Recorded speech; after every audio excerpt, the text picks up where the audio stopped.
Hello, everyone, and welcome to a sealed deck review. So, I wanted to do this last week, but life got busy, so we're starting off with week two. I would have loved to start week one, go through the whole draft, but a little behind, didn't have quite the time. So, here we are going into week two. Now, I've already played, so I want to see the results. You can see on the right side of the screen the results of 13 and 7. I'm looking at it over here.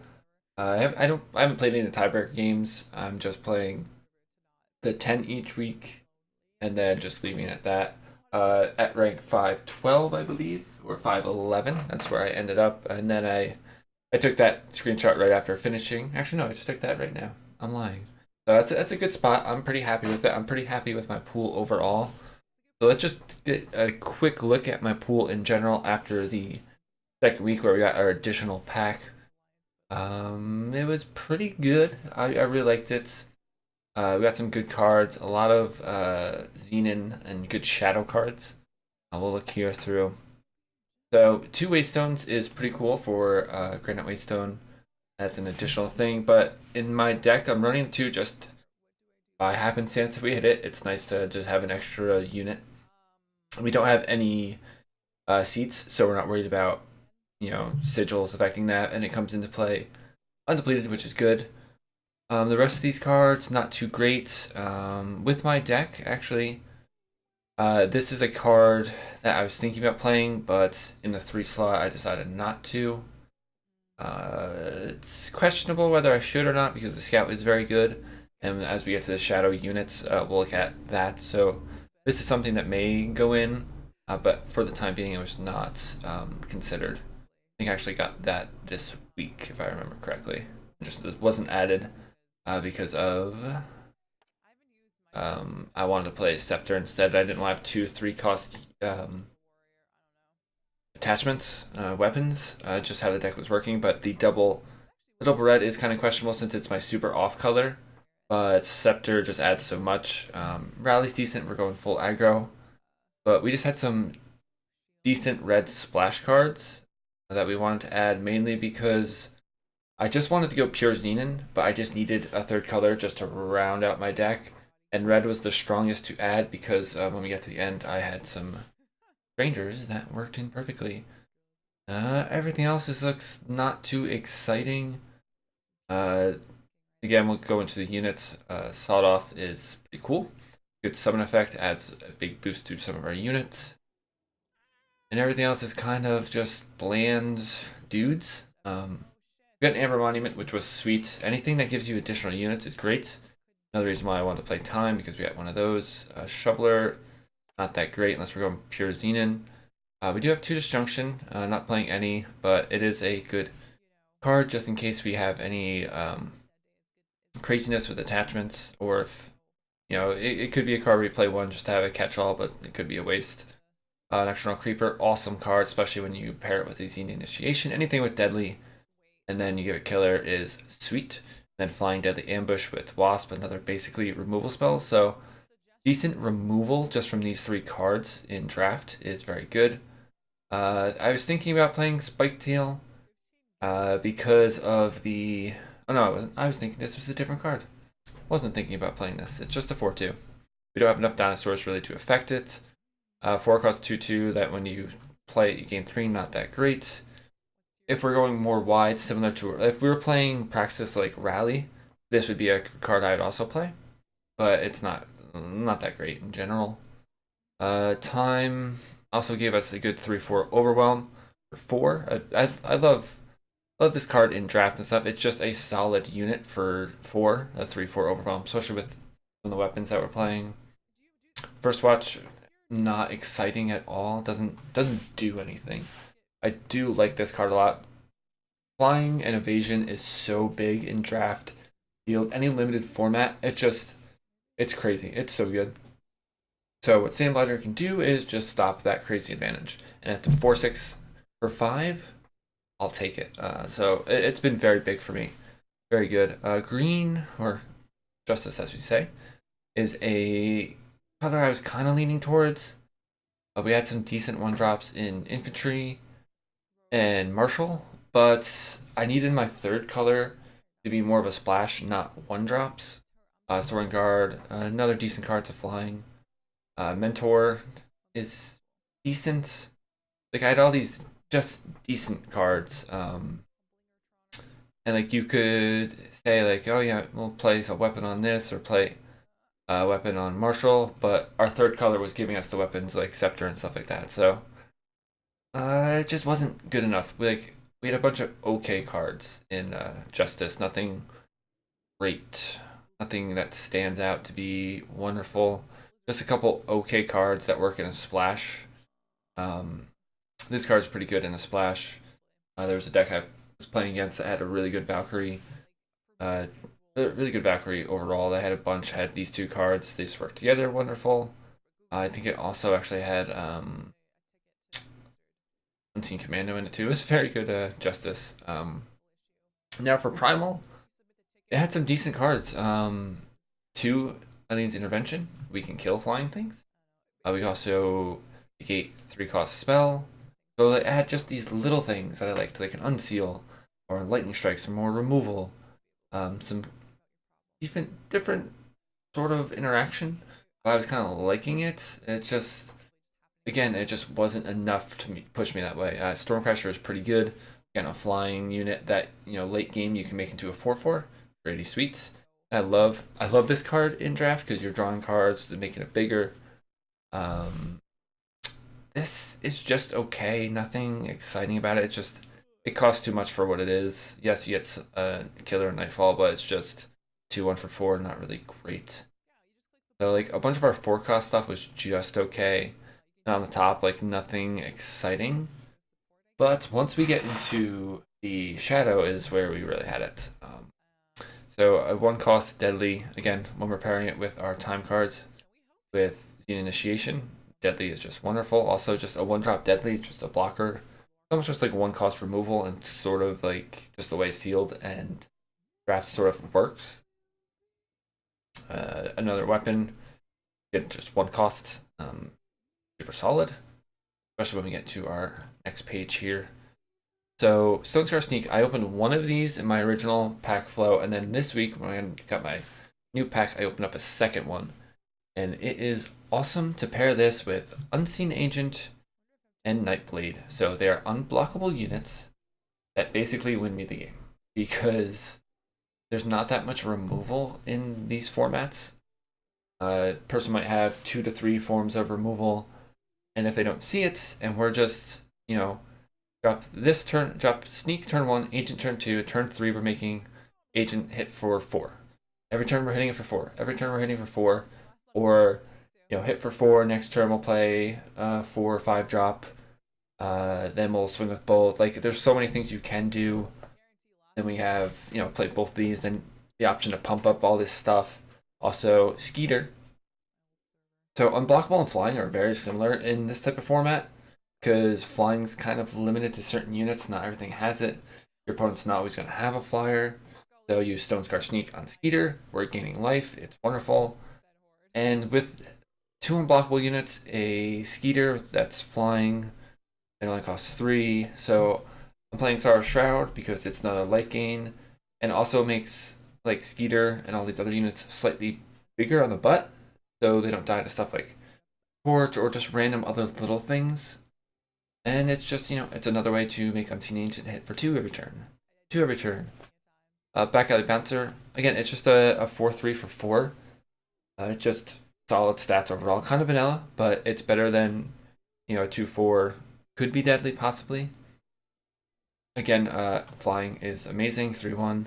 Again, put any of these attachments on these guys. Very good. And then we also got a Selena. A good top end. And we can bond because it is an Unseen. And we have Unseen Agent. I think that's our only other Unseen. So, I mean, there's the possibility of that. Plus, just being able to pay for, give -1. It's like almost a weird another form of removal. So we have all these like tiny bits of removal kind of built into our units, which is very good. 5/1 unblockable, but it costs 7. It's too late game. Yes, unblockable, but it's too late game. So we have these strong shadow cards. Draw a curse from our void here. 6 for 3/2 flying lifesteal. again, I see it in some decks, but we don't have any curses to really work with this. And it just costs 6, and I think the only 6 drop we are playing is the, we have 2, is Selena, and we'll get to the next one. And then another reason to play our red cards, red splash, because we have Journeyman Armor.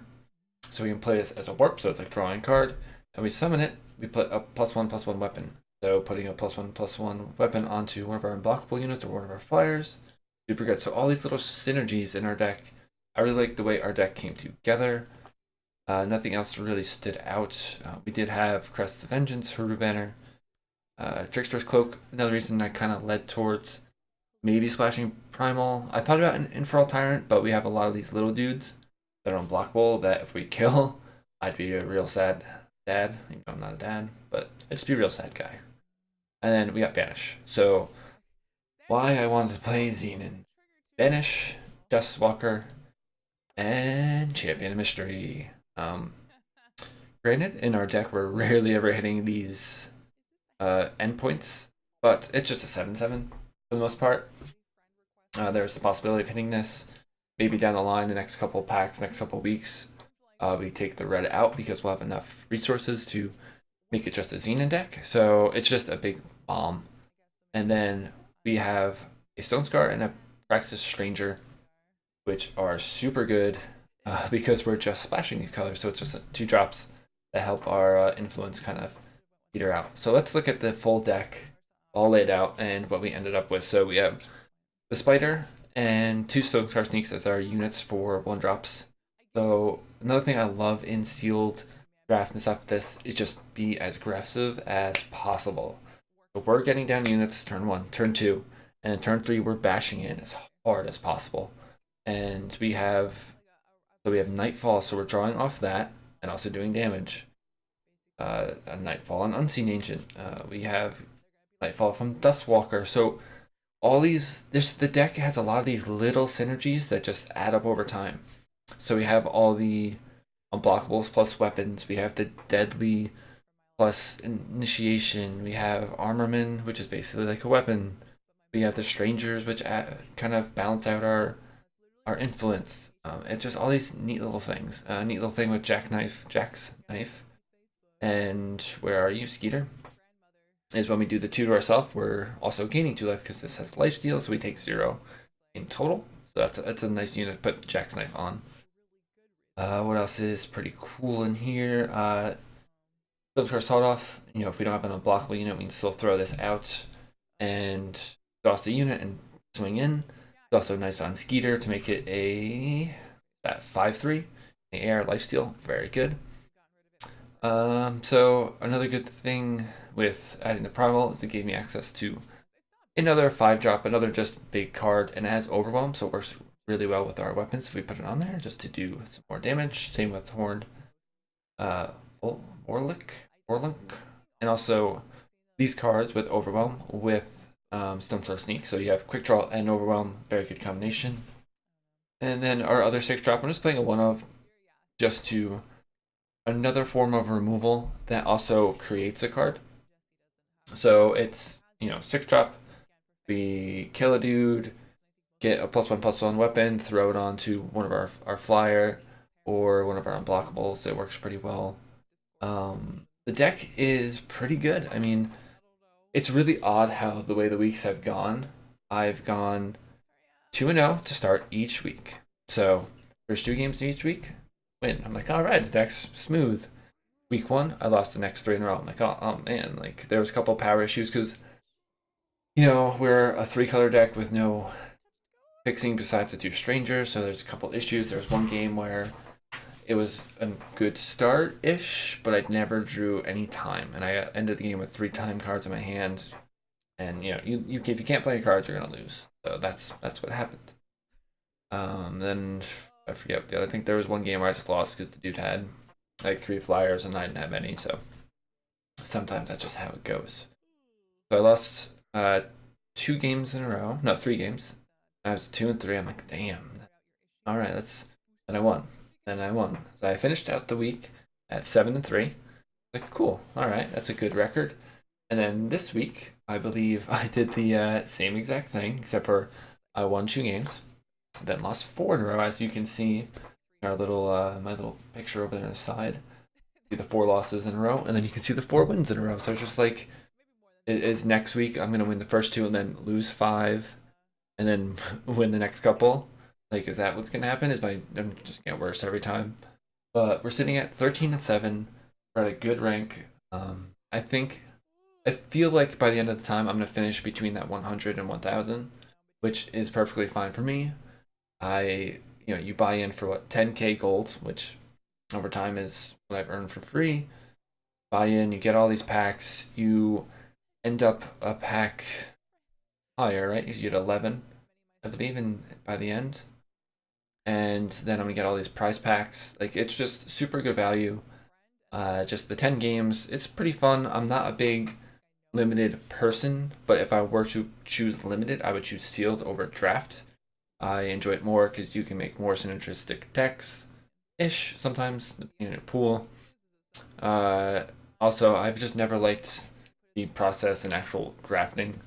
I just always get bored halfway through. I don't know what it is in live, and even in this, even though it's like pretty quick, it's just a boring process to me. I know there's people that really enjoy it, trying to process, what's my person to my right playing, person to my left. It's just not for me. I like constructed. I like breaking down metas, breaking down decks, tweaking things. So draft and sealed and just limited in general isn't my thing, but sealed is way more fun for me than normal draft. And I'm enjoying this event. It is kind of odd that, I guess not odd, but you're stuck with your whole pool for the whole month. So if you get a crap pool or nothing exciting for the first like week or two, you're just like, I don't really want to play, just do my 10 games. It can be kind of like sluggish and boring, but this is a good step in form of like a league, so sort of way they're doing an event.